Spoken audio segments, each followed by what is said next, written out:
guys, so today's video is going to be a haul. I have clothes, makeup, random stuff. It's all from when I was in Sydney. I think like one thing is from just before I went to Sydney, but it's pretty much all from Sydney. I asked you in my Sydney follow me around vlog if you guys wanted to see a haul of all the shopping I did, and of course everyone said yes. So here we go. First place I went to was Sephora. I'm actually going to Vegas in like 3 weeks, so I didn't go too wild because obviously everything's going to be much cheaper in America, but I got a few things I really wanted because I was just scared they would be sold out when I went to Vegas. You never know.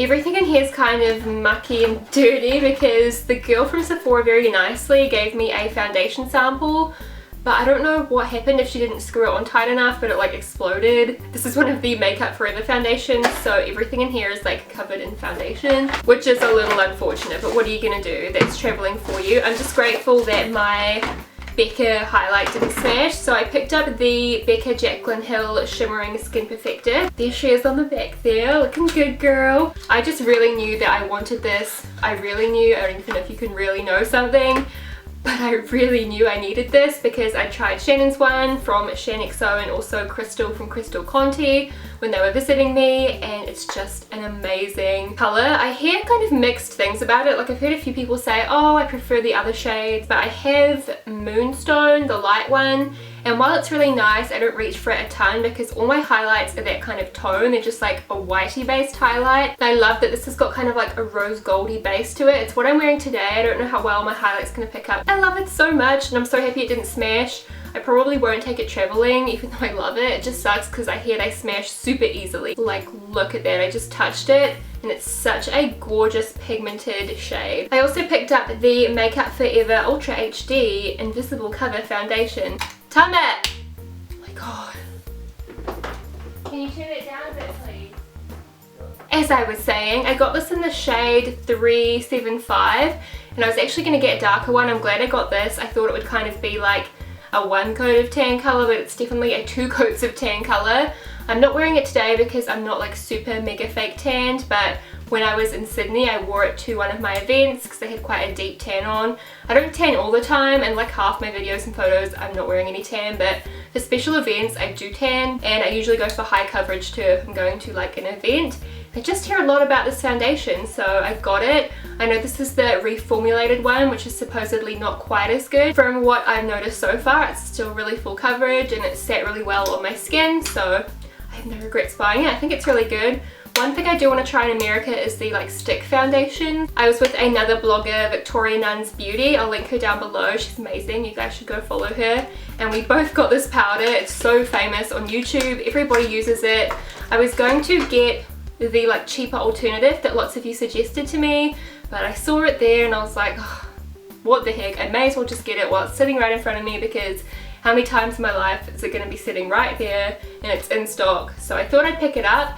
I actually used it today on my under eyes and I really liked it. It's very similar to the Art Deco pressed powder, I mean not pressed, translucent powder, which I found to be very fine, and it didn't have too much of a flashback, but I will be interested to see if this flashes back because everyone says it doesn't.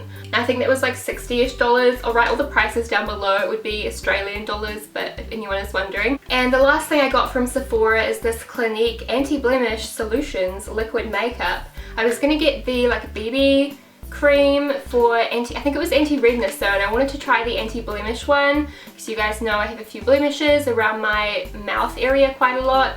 I did ask my doctor about it and she said it's often due to like over moisturization in these areas, so I don't moisturize it anymore and it has cleared up quite a bit, but I think it might be like hormonal still, I'm not really sure. But anyway, that was such a long thing. I always do that. Wanted to try this. I swatched it on my hand and it seemed really lovely, almost like skincare-y, but still a nice amount of coverage. And I got this in 01 Alabaster, so that will be for my like natural fair skin color. Do let me know if you'd like me to do first impressions on this because I have not seen anybody talk about this yet on YouTube and it kind of excites me. I want to give it a go. My hair is so silky because I just washed it. It's just like has no style to it. I actually prefer it when it's a few days old, if you know what I mean, because it doesn't like stay back. I also grabbed a few things from Priceline, just got a couple this time, restrained myself. I got the actual powder that's meant to be a dupe for the Hourglass ambient powders, because last time I was there, I got the HD Soft Touch powders because I just remembered Soft Touch was in the name, so I was like, cool, these must be the ones that are the dupes for the ambient lighting powders, and I bought like 3, and then it turns out they were just a normal powder. And this one here in the circular container is the mineral powder, the Soft Touch mineral powder, and I got the shade Soft Focus. I believe this is the one that is like the proper dupe for Hourglass, and honestly it looks really nice. I've got the little Hourglass Lighting Edit palette and it looks very similar to one of the shades in there. Very excited to try this out. It was very inexpensive, so if it is just as good as the Hourglass one, that is awesome. I'll have to give it a go and let you guys know how I found it. And the other thing I got from Priceline was just another lip liner. This is my favourite lip liner that I use all the time. It's the shade Always Nude from Models Prefer. Extremely quickly I popped into Inglot. I just got one thing. As you guys may know, I loved the green liquid eyeliner I got from there last time. I used it in a lot of Christmas tutorials, and I used it on St. Patrick's Day and stuff. It's just such an easy applicator to use. It's a beautiful formula and a beautiful brush, and I really wanted to see if they had it in black because it's so easy to use. And they had a couple of like off black, kind of sheer blacks, shimmery blacks, and I was like, oh, these aren't what I want like a black. And then I found this one and I was like, yes. And it was the right applicator too, because some of them had like a foam tip. I don't know why, it's a little bit inconsistent, but this one here is just like the one I have in green. I'm so excited. It's like a little kind of brush. Oh my gosh, this one's foam. What the fuck? The tester was a brush. Why have I got a foam one? They must be in the middle of like, what's the word? Not reformulating, when they like change the packaging, because the tester had a brush. Oh, damn, I'm so sad. That's the only reason why I bought this. Next to things I did not buy, but I was gifted. So Lancome and YSL, super luxury brands. I felt so spoiled. The launch I was over there for YSL was the new Black Opium. It reads as Nuit Blanche, but that could be the wrong pronunciation. Never took French. I have no idea. I haven't heard anyone say it aloud, so I'm just gonna take a guess. Looks very similar to the original Black Opium. If you can see, I don't know if you'll be able to tell on camera, the center is more of a kind of pinky shade.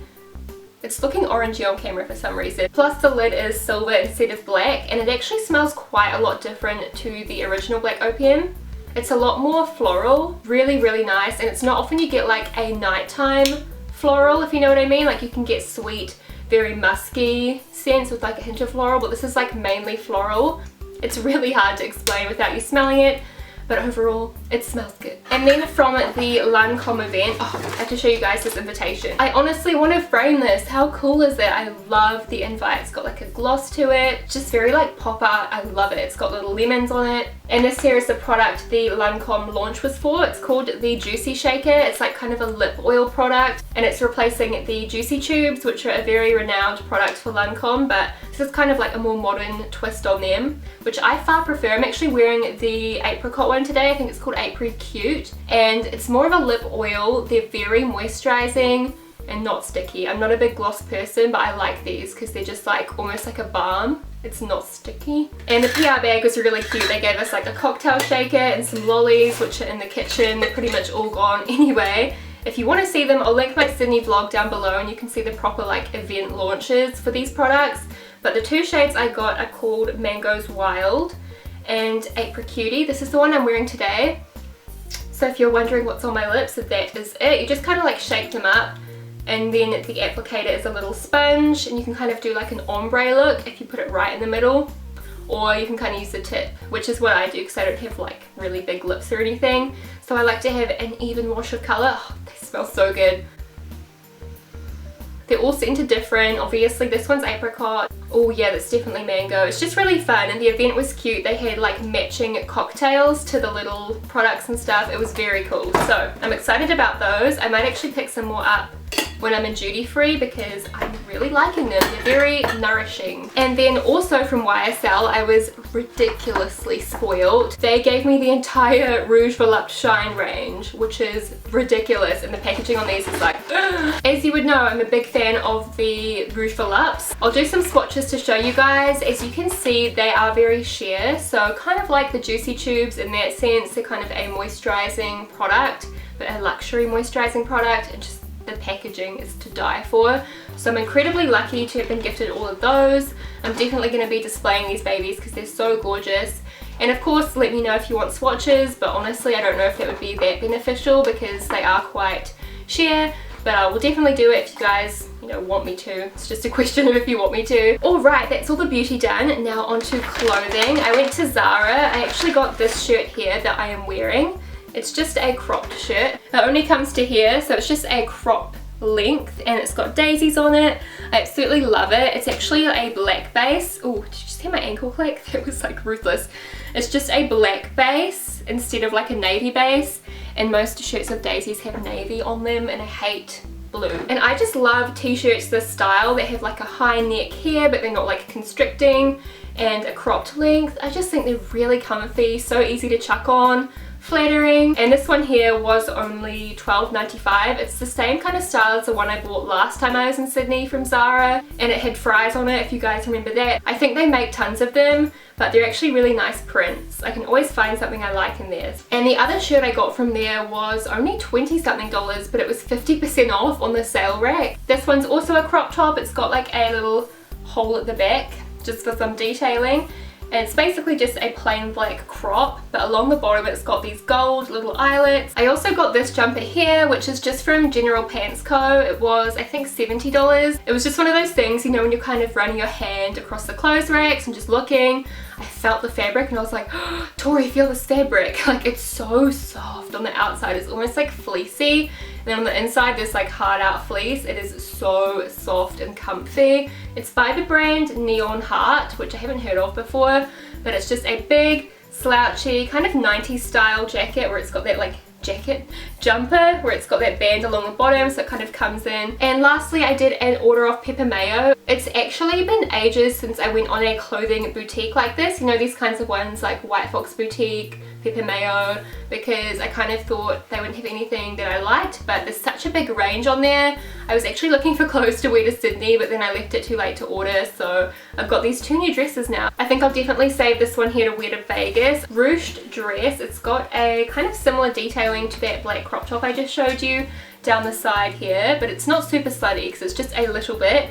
And then it's got a very long skirt, so it's kind of high-low. I haven't tried this on yet and I really hope it's not too short for me because the models on there are all like 5'6". And this dress here I got to both wear alone and to layer. I honestly don't have a whole lot of white in my wardrobe, and I had a massive clear out of my clothes the other day. I got rid of like 2 rubbish bags of clothes and donated them, and that big cull did make me notice that now when I go to get changed, I don't really have a whole lot of white. I've got a lot of black jackets and stuff, but sometimes black on black on black is just a bit like boring and you want a little bit of white to spice it up. So I got this dress here. It's just a very in fashion kind of dress. I love these lace-up dresses, and this one's not too like skanky or anything because there's no cleavage on it. It's just like a high-necked dress, kind of floaty sleeves with a little gathering. I got it to either wear alone on a hot day or to wear, like I said, with like a jumper or some coats. It's just going to be a good layering piece. Please subscribe to my channel if you have not already. I'll have a playlist below of all my hauls if you like watching hauls, and that will kind of group together. That makes it easier if you're on like a haul watching spree. Hope you have an amazing day and I'll talk to you again soon. Bye! Just made it on board. It's so beautiful. Right, I'm checking out y'all. Me and Tori just got some photos. Oh my gosh, my face looks like weirdly angular. I'm drinking this drink here. It's berry.